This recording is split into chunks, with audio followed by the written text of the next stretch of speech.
Welcome to Voyage Vault. Let's start by learning how to change the default settings.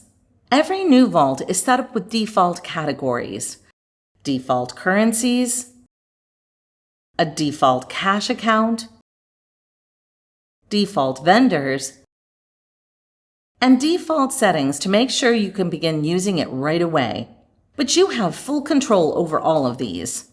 The most important customization is your accounts. Tap on the Accounts tab, tap the plus button at the top to add an account, give it a name.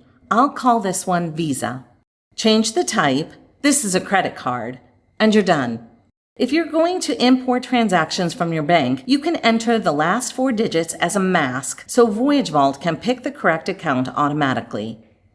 Once you're done adding your accounts, you'll want to set the one you use most often as your default.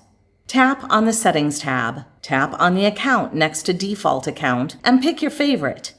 The Settings view will also show the app version, your current subscription status, and your default budget currency.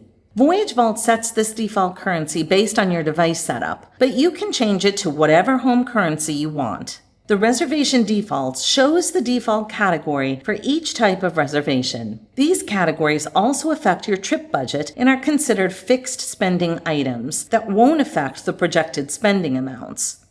Check out our Using a Trip Budget tutorial for more information on managing your travel expenses. And visit our support page for more information about managing categories.